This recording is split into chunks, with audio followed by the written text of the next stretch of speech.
All right, so we'll start with page 19, I believe, is where your mosaic plots are. Okay, so that's a new type of graphical display, totally new this year. So let's find out what that is all about. All right, so on page 19, you've got these two pictures. I might have showed them a little bit to you last week just because I was kind of excited to show you this new stuff. And so we've got two different displays. This one on the left, what kind of display is that on the left? Good, that's your stacked, also called what? Segmented. Okay, good, stacked and segmented. Okay, and then we got this one on the right. So it's the same data, and this one on the right is your mosaic plot. Okay, so I want you to look at those two and think to yourself what more information, what additional information you can get from this mosaic plot from just the stacked bar graph. And then write a couple things down there. So take a moment, 30 seconds or so to do that.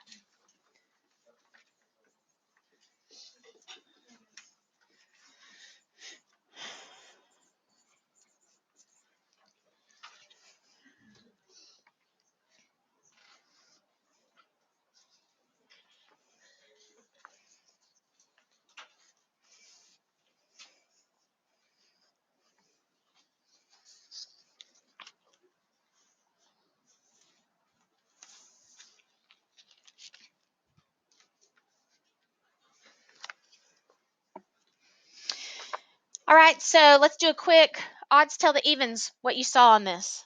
We did odds tell the evens, so let's do evens tell the odds. Evens tell the odds, real quick, what you see. More on the mosaic plot.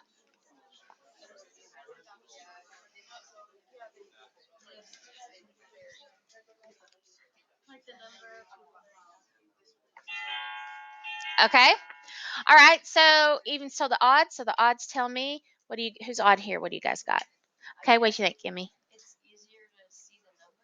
Okay, it is easier to kind of compare them because they're stuck next to each other. I do like that. I like it that it's easier to compare them because they're right next to each other and touching. Okay, what else you got, Lindsay? Okay, very good. So that was definitely in the main difference that our categorical variable that was introduced was additionally we knew that we had these wider bars, and that told us additional information. That told us not just like the number that did that, but the proportion. So I can tell out of all of the tests that were taken last year, and this is last year's data, so out of all those tests, what proportion had the highest amount of tests taken? What test? What test? Yes, the Calc AB. Okay, very good. So in my mind, that was the biggest set of new information besides just being easier to see, and that would be an advantage that we're about to talk about. So definitely indicate here that your mosaic plot on the right is giving you those varying widths. So then that indicates this new thing, that proportion that were in the sample. Okay, so moving on, because we're just kind of learning. So mosaic plots give the graphical display of the cell frequencies and of contingency tables, the tables of data that we just worked with yesterday.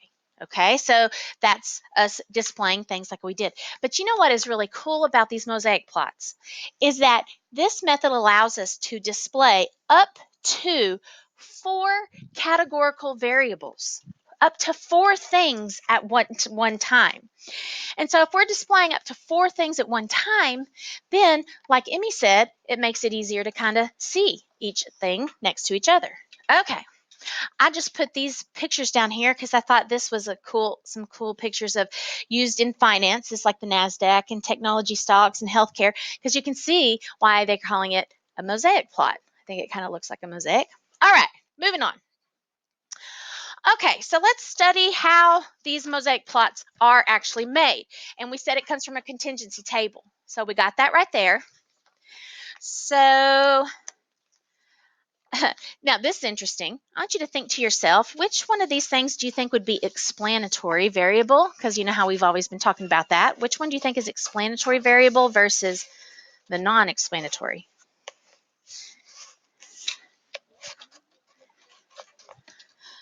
Yeah, I don't think there is one in that case. Okay, gotcha.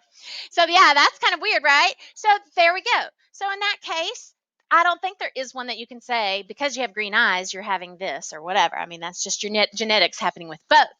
So in this case, I wouldn't say we had categorical data, but let's see which way they.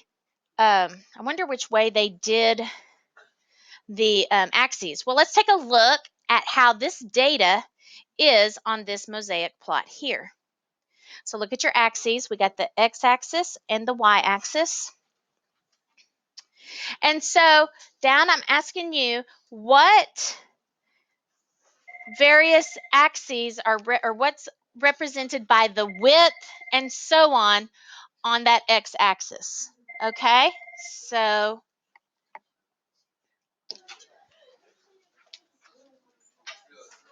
okay. So here we go. Back to this. Taking a look. Write down what you think that x-axis represents. Okay. What things does that x-axis shows us? It's actually showing us more than just hair color.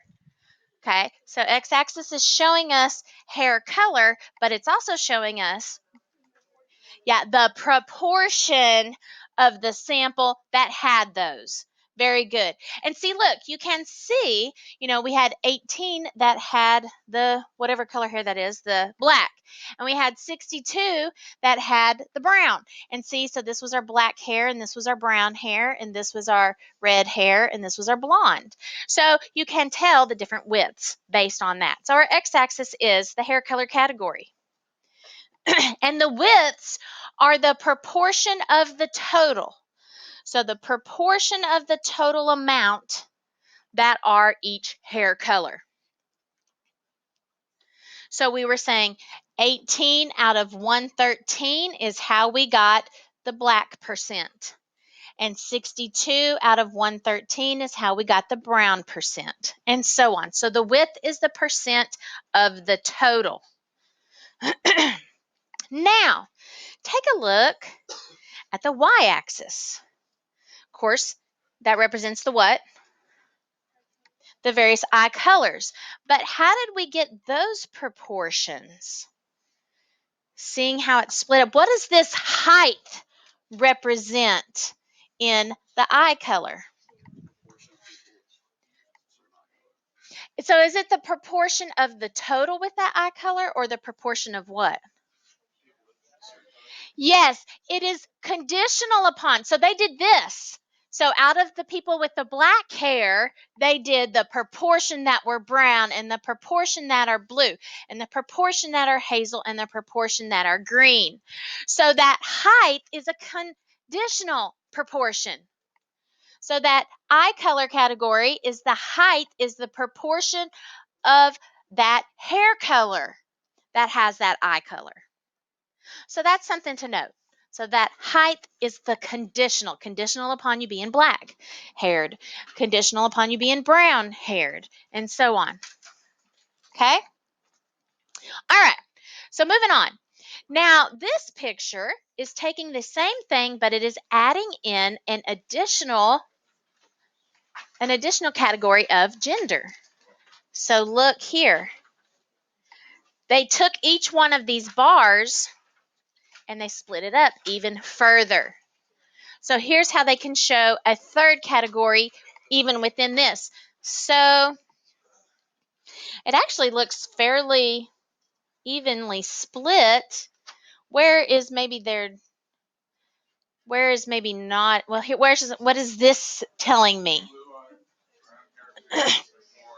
There's more blue-eyed, brown-haired males than females. Okay. What's this one telling me? There's more what? Blue-eyed, blonde females than males. Okay, so see how you're able to tell all three categorical pieces of data from that one picture. All right, so here's advantages. It can show up to 4 categorical variables in one display. And so then some ways, you can make those comparisons across several variables. You just told me yourself. There were more males with blue eyes and brown hair than females, and so on.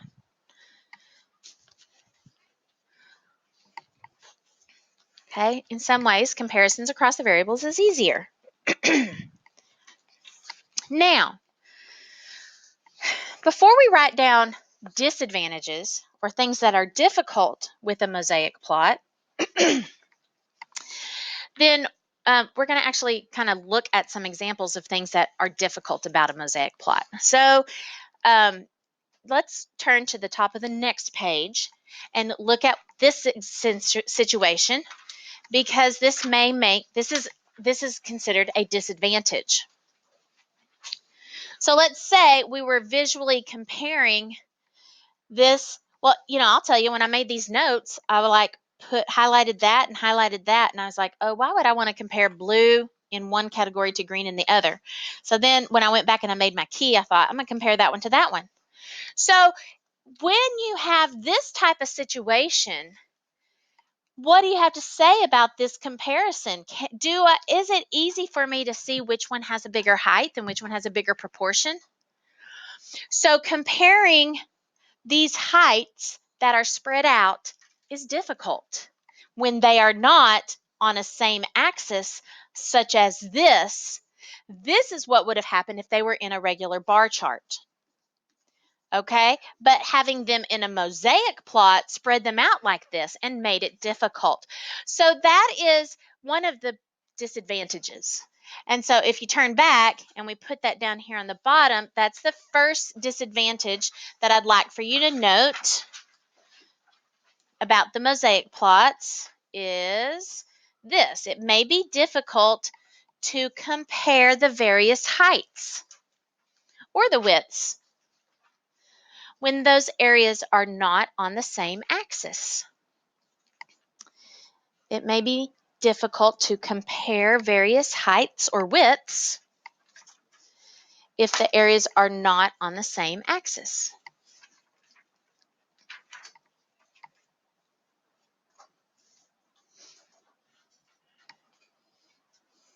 Okay. Now, let's go ahead and look at another example of something that is difficult. Let's turn back the page to this. Let's see here. So let's talk about a new situation. So I'm about to show you multiple bar graphs. Okay, I'm going to talk about the polio vaccine and multiple bar graphs here. And then we'll look at these multiple bar graphs in one single mosaic plot. Okay, so a mosaic plot is a way to take these two different graphical displays and mash them together and mix them together. But let's take a look at what's happening here. So this is information about the polio vaccine.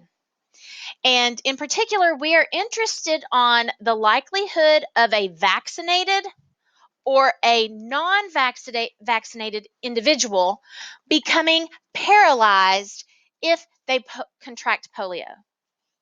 Okay, so even though they were vaccinating, that wasn't 100% fail-proof. Even though they vaccinated you, some people still get the polio. Just like when you get the flu vaccine, don't some of you still get the flu? Okay. All right. So here is this data here. So take a look at this information that we've got on this chart and tell me what you think we can tell. So these are the people who got, what is this? What does it say? The percentage of people who became paralyzed. Okay, percentage of people who became paralyzed. Okay, the green is those who were vaccinated, and the gray are those who were not vaccinated and then became paralyzed. So just a quick glance at these green and gray comparisons, what do you see? Green is lower. In fact, in this category, it's non-existent. Okay, good. So that picture, except in all of them except for this one, in all the categories except for that one, green is definitely lower. So it is clear that in all the age categories except for one, and by the way, you can see the ages were split up 0 to 4, 5 to 9, 10 to 14. The non-vaccinated individuals were more likely to become paralyzed. Okay, so that's clear. That would certainly be convincing evidence of, as a parent, I think, to get the polio vaccine. All right, so what about the bottom graph? Look at the labels on that. See, these are in terms of percentages here, but what do you notice on the bottom graph? They're in terms of the number of people. So this is giving us an indication of how many people were in the sample. And this is interesting to me. Those were the equal, and this was quite different here, but how many people are these really? In the 10 to 14 category, how many people do we have in that sample? We just had 10 total people. And in this one over here in the 40 plus, what did we have? Probably like 6. So those are actually really small samples. And so, we then could probably say to ourselves, that may not be representative, but we can tell by the numbers here, and we'll find out in statistics later that when we've got really over 30 or, in this case, it would have been a proportion problem, so that would be a different size, that the size of that sample affects some of the conclusions we make later, okay? So this bar graph, what additional information does this give? This bar graph gives the actual numbers in the sample. And so we can see that some of those age categories had a very low count, like the 10 to 14 and the 40 plus. And so you're drawing a conclusion from a small sample like that may be worrisome, maybe something that you need to watch out for. But anyway, could we tell that from the graph above that they were small sample sizes? No, they were just the percent of the sample. So we couldn't tell that it was only 6 people making us make that graph. Okay, now I'm going to take these two charts and I'm going to then put them in a mosaic plot. And so here we have this mosaic plot here. And so we can see. So do you notice the 0 to 4 category is quite a bit wider than the other ones? Okay, and why is it quite a bit wider? Because they had the most people in the sample. Okay, and so on. Which one had the least amount of people in the sample? This 40 plus, it only had those 6 people. Okay, so what about this picture? What kind of, actually, let's just go ahead and answer the questions. The first question says, what 3 categorical variables does this mosaic plot display? So decide and write down what 3 categorical variables you think this displays.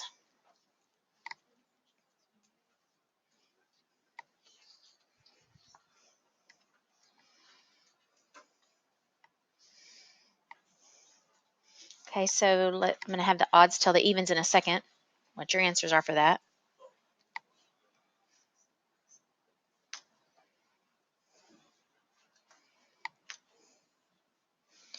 All right, odds tell the evens what 3 categorical variables that is. Go.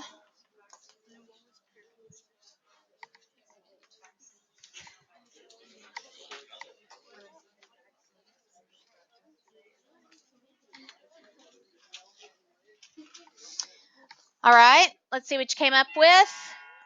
Odds told the evens, so the evens. Alize, what you got? One of them's paralyzed and not paralyzed. What else? Vaccinated and not vaccinated. Good. And what was the final one? Their age. Yeah. So there were your categories. The age categories, paralysis, whether they were paralyzed, yes or no, and whether they were vaccinated, yes or no. Okay. So what can you tell about the age categories from this mosaic plot? What's just something we said actually even earlier? What? Yeah. Not how many people, but the higher proportion. Very good. So one thing we can tell that we have the highest proportion of individuals in the 0 to 4-year-old category. Do we know how many that is from this picture? No, we don't know how many. We know it's the highest proportion. We can tell the largest proportion of individuals in this sample comes from the 0 to 4-year-old category. The smallest is in the 40 plus. All right. What do you think this mosaic plot appears to indicate about the relationship between vaccinated and paralysis? By looking at these pictures, what do you see about, remember this is the no paralyzed, and this is the got paralyzed. So what relationship are we able to visualize from our graph here?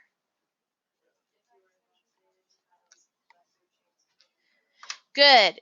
It appears as though in all categories but one, the vaccinated individuals experience paralysis at a lower rate than the ones that were not vaccinated. So put that in your own words. You don't have to put down my words. Vaccinated were paralyzed at a lower rate. That'd be a simple way to put it.